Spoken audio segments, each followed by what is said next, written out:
Robert, and I have to say this to the other pastors, some of whom have been very kind, all of whom have been very kind. We've never had such evangelical Christian support. Jeff, come on up, Jeff. Come on up here, Jeff.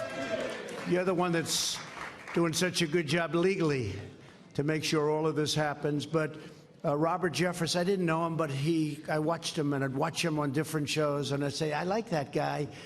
Man, he talks really great about me, and I like people that talk well about me. And he was saying, you know, he may not be the greatest Christian I've ever seen. He may not know the Bible quite as well as the rest of us. In fact, he may not know it very well at all. But that guy's a real leader, and he's going to do a job. And I appreciated that statement. I don't know if I should have, but I did.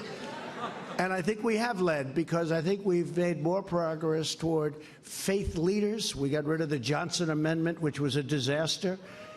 So I'd like to ask if, Robert, if you could say a couple of words, and if I could also ask Alan Dershowitz to say, and then we're going to sign a very important document. Okay, Robert, please.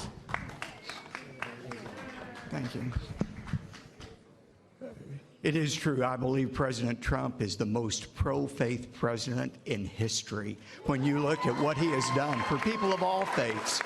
And, Mr. President, you know, Jewish and Christian believers alike believe what God said to Abraham in Genesis 12, that God would bless those who bless Israel, and he would curse those who curse Israel.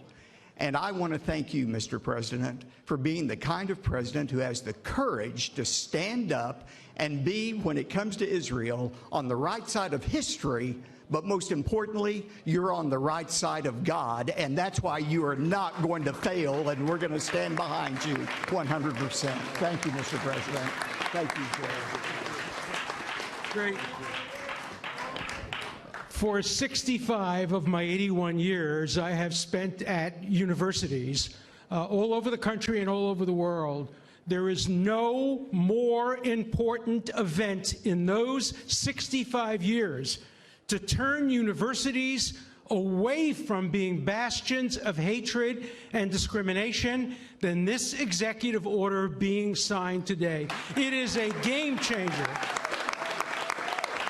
It will go down in history as one of the most important events in the 2,000-year battle against anti-Semitism.